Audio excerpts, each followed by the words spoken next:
एक समय की बात है जब पहाड़ों के पीछे एक छोटा सा गांव था जिसे चमन आबाद कहते थे। इस गांव में एक बूढ़ी औरत रहती थी जिसका नाम अमीना था। अमीना अपने इकलौते बेटे सलीम के साथ एक छोटे से कच्चे मकान में रहती थी। वे दोनों बहुत गरीब थे और उनके पास खाने के लिए अक्सर बहुत कम चीजें होती थीं।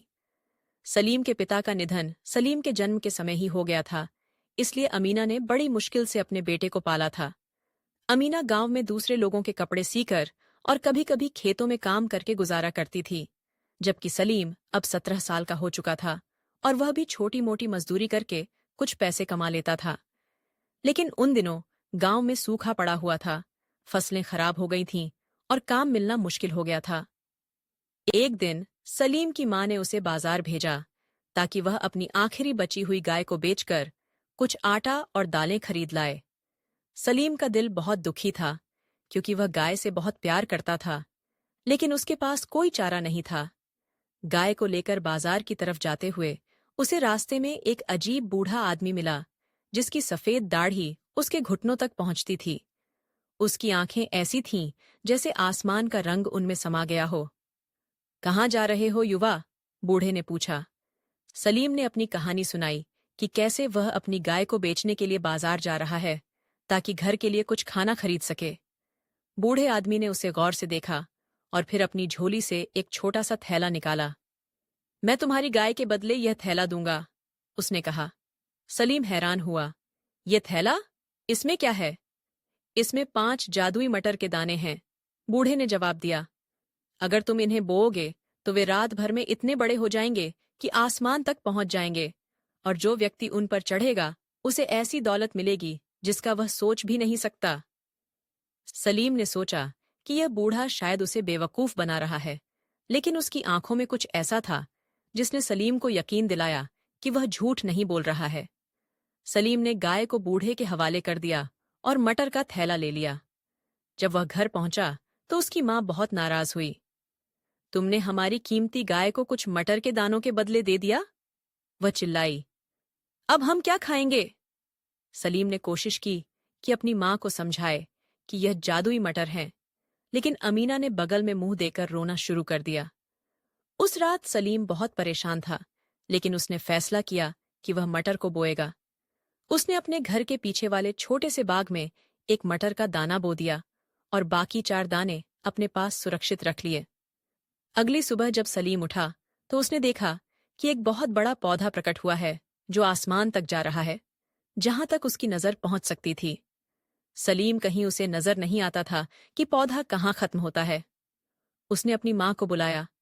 अम्मी, देखो, मैंने कहा था ना कि ये जादुई मटर हैं। अमीना बाहर आई और जब उसने पौधे को देखा तो उसकी आंखें हैरानी से फटी रह गईं। या अल्लाह! वह चिल्लाई। ये क्या है?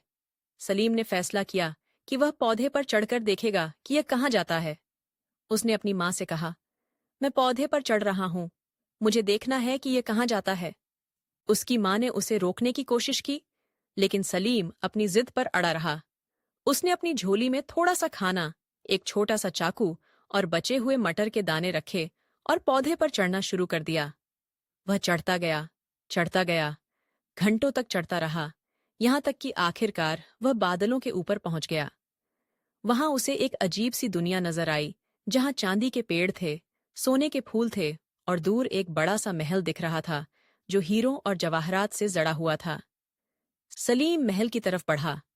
जैसे जैसे वह करीब पहुंचता गया, उसे एक अजीब सी आवाज सुनाई दी, जैसे कोई बहुत बड़ा जानवर सांस ले रहा हो। महल के दरवाजे पर पहुंचकर उसने देखा कि वहां कोई नहीं है, लेकिन दरवाजा खुला हुआ था। सलीम ने हिम्मत की और महल के अंदर प्रवेश कर गया। अंदर एक बड़ा सा हॉल था, जहां सोने के सिंहासन पर एक बहुत बड़ा दानव सो रहा था। दानव इतना बड़ा था कि उसका सिर महल की छत को छू रहा था। उसकी नाक से ऐसी आवाज आ रही थी जैसे आंधी चल रही हो। सलीम डर से कांपने लगा, लेकिन फिर उसने महल में चारों तरफ नजर दौड़ाई। उसने देखा कि महल में अनगिनत खजाने पड़े हैं, सोने के सिक्के, हीरे, जवाहरात और कीमती पत्थर। लेकिन जो चीज उसे सबसे ज्यादा हैरान करने वाली लगी वह थी एक सुनहरी पिंजरे में बंद एक छोटी सी मुर्गी जो बिल्कुल आम सी दिखती थी। अचानक मुर्गी बोल पड़ी, मुझे यहां से बाहर निकाल लो, युवा। मैं तुम्हें दौलत और खुशी दूंगी जो कभी खत्म नहीं होगी। सलीम चौंक गया। तुम बोल सकती हो? हाँ, मैं एक जादुई मुर्गी हूं। मुर्गी ने जवाब दिया, ये दानव मुझे यहाँ कैद करके रखता है क्योंकि मैं रोजाना एक सोने का अंडा देती हूँ। मुझे आजाद करो और मैं तुम्हारी हो जाऊंगी। सलीम ने पिंजरे की तरफ कदम बढ़ाया, लेकिन अचानक दानव की आंख खुल गई। क्या बू आ रही है? दानव चिल्लाया, मुझे मानव मांस की बू आ रही है। दानव उठा और चारों तरफ देखने लगा। सलीम जल्दी से एक बड़े स्तंभ के पीछे छिप गया। दानव ने पूरे महल में उसे ढूंढा, लेकिन सलीम को नहीं पाया और कुछ देर बाद वह फिर से सो गया। सलीम ने धीरे धीरे स्तंभ के पीछे से निकलकर पिंजरे की तरफ बढ़ा और उसे खोल दिया। मुर्गी बाहर निकली और तुरंत उसके कंधे पर बैठ गई। जल्दी से पौधे के पास वापस चलो, मुर्गी ने कहा। सलीम चुपके से महल से बाहर निकला और पौधे की तरफ दौड़ा। लेकिन जैसे ही वह पौधे के पास पहुंचा, दानव की नींद टूट गई और उसने देखा कि उसकी कीमती मुर्गी गायब है। कौन है वह चोर जिसने मेरी जादुई मुर्गी चुराई है? दानव चिल्लाया और महल से बाहर निकलकर सलीम के पीछे दौड़ा। सलीम जल्दी से पौधे पर चढ़ने लगा। मुर्गी अब भी उसके कंधे पर बैठी थी। वह जल्दी जल्दी नीचे उतरने लगा, लेकिन वह महसूस कर सकता था कि दानव भी पौधे पर चढ़ रहा है और उसके करीब आ रहा है। जल्दी करो, जल्दी करो, मुर्गी चिल्लाई, वह हमें पकड़ लेगा। सलीम पौधे पर से उतर रहा था, लेकिन दानव अब बहुत करीब आ गया था। अचानक मुर्गी ने कहा, अपनी झोली से एक मटर का दाना निकालो और उसे दानव पर फेंको। सलीम ने जल्दी से एक मटर का दाना निकाला और उसे ऊपर की तरफ फेंका। जैसे ही दाना दानव को लगा, दानव अचानक बहुत छोटा हो गया, इतना छोटा कि वह एक चूहे से भी छोटा था। वह पौधे से गिर गया और जमीन पर आकर टुकड़े टुकड़े हो गया। सलीम आखिरकार जमीन पर पहुंच गया, जहां उसकी मां उसका इंतजार कर रही थी। अमीना अपने बेटे को देखकर खुशी से चिल्लाई, सलीम, तुम वापस आ गए। मैं कितनी चिंतित थी। सलीम ने अपनी मां को जादुई मुर्गी दिखाई और सारा किस्सा सुनाया। मुर्गी ने कहा, मैं वादा करती हूं कि मैं तुम्हें हर दिन एक सोने का अंडा दूंगी, लेकिन तुम्हें मुझे आजादी से घूमने फिरने की अनुमति देनी होगी। अमीना और सलीम ने मुर्गी से वादा किया कि वे उसे आजादी से घूमने फिरने देंगे। अगली सुबह मुर्गी ने वास्तव में एक सोने का अंडा दिया। सलीम उसे बाजार ले गया और बेच दिया और इतने पैसे लेकर आया कि उन्होंने एक अच्छा सा खाना खाया और कुछ नए कपड़े भी खरीद लिए। हर दिन मुर्गी एक सोने का अंडा देती और जल्द ही सलीम और उसकी मां बहुत अमीर हो गए। उन्होंने एक बड़ा सा मकान बनवाया, खेत खरीदे और गांव के गरीब लोगों की मदद करने लगे। लेकिन सलीम के पास अभी भी 3 मटर के दाने बचे हुए थे।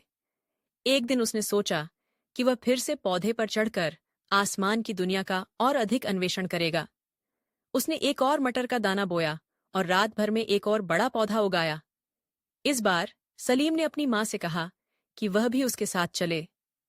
नहीं बेटा, मैं बहुत बूढ़ी हूं, अमीना ने कहा। तुम जाओ, लेकिन ध्यान से। सलीम फिर से पौधे पर चढ़ा और आसमान की दुनिया में पहुंच गया।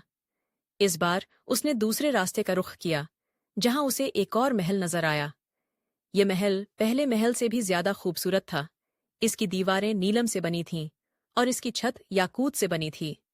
इस महल में एक खूबसूरत राजकुमारी रहती थी, जो एक जादूगर के जादू की वजह से कैद थी। सलीम ने इस महल में प्रवेश कर राजकुमारी को खोजा।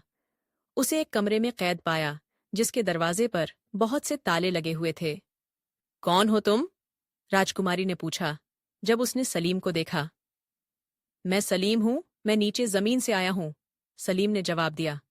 मैं तुम्हारी मदद कर सकता हूं। राजकुमारी ने बताया कि एक बदमाश जादूगर ने उसे कैद कर रखा है और चाबियां कहीं छिपा दी हैं। अगर तुम मुझे आजाद करवा दो तो मैं तुमसे शादी कर लूंगी, राजकुमारी ने कहा। सलीम ने पूरे महल में चाबियां ढूंढी, लेकिन वे कहीं नहीं मिलीं। अचानक उसे याद आया कि उसके पास एक और जादुई मटर का दाना है। उसने वह दाना निकाला और उसे जमीन पर रखकर बोला, हे जादुई मटर, मुझे राजकुमारी के कमरे की चाबियां दिखा दो। मटर का दाना चमका और अचानक एक पतला सा पौधा उगा, जो दीवार के अंदर घुस गया और कुछ ही देर में वापस आया। उसकी पत्तियों में चाबियां पकड़ी हुई थीं। सलीम ने चाबियां लेकर राजकुमारी का दरवाजा खोला। राजकुमारी बहुत खुश हुई और सलीम को गले लगा लिया। आओ, हमें जल्दी करनी चाहिए, राजकुमारी ने कहा। जादूगर शाम को वापस आएगा। सलीम और राजकुमारी महल से बाहर निकले और पौधे की तरफ दौड़े। लेकिन जैसे ही वे पौधे तक पहुंचे, उन्हें दूर से जादूगर आता हुआ दिखा। वह एक काले घोड़े पर सवार था और उसके हाथ में एक जादुई छड़ी थी। तुम मेरी राजकुमारी को नहीं ले जा सकते, जादूगर चिल्लाया और अपनी छड़ी से एक आग का गोला फेंका। सलीम ने जल्दी से अपना आखिरी मटर का दाना निकाला और उसे जादूगर की तरफ फेंका। जैसे ही दाना जादूगर को लगा, अचानक जादूगर एक पक्षी में बदल गया और उड़कर दूर चला गया। राजकुमारी और सलीम जल्दी से पौधे पर चढ़े और जमीन पर वापस आ गए। जब अमीना ने अपने बेटे को एक खूबसूरत राजकुमारी के साथ देखा, तो वह बहुत हैरान हुई। राजकुमारी ने अमीना को देखकर झुककर सलाम किया। मैं आपके बेटे की वजह से आजाद हुई हूं। अब मैं इसके साथ शादी करना चाहती हूं। अमीना ने अपने बेटे और राजकुमारी को गले लगा लिया। मेरे पास जो कुछ भी है, वह तुम दोनों का है, उसने कहा। सलीम, राजकुमारी और अमीना खुशी खुशी रहने लगे। जादुई मुर्गी हर दिन सोने का अंडा देती थी और वे सब अमीर होने के साथ साथ खुश भी थे। सलीम ने अपने गांव में एक स्कूल और एक अस्पताल भी बनवाया ताकि गांव के सारे लोग खुश रह सकें। जादुई मटर के पौधों ने उनकी जिंदगी बदल दी थी, लेकिन सलीम ने हमेशा याद रखा कि असली खजाना पैसे या जवाहरात नहीं, बल्कि अपने प्रियजनों के साथ रहना और दूसरों की मदद करना है। और जब कभी कोई बच्चा उससे पूछता कि आप इतने अमीर कैसे हुए, तो सलीम मुस्कुराकर कहता, कभी कभी जिंदगी में जादुई मटर आपके रास्ते में आ जाती है, बस आपको उन्हें पहचानना आना चाहिए। और यूं सलीम, राजकुमारी और अमीना खुशी खुशी जीवन बिताने लगे। और अगर वे मर नहीं गए हैं, तो आज भी खुशी से रह रहे होंगे।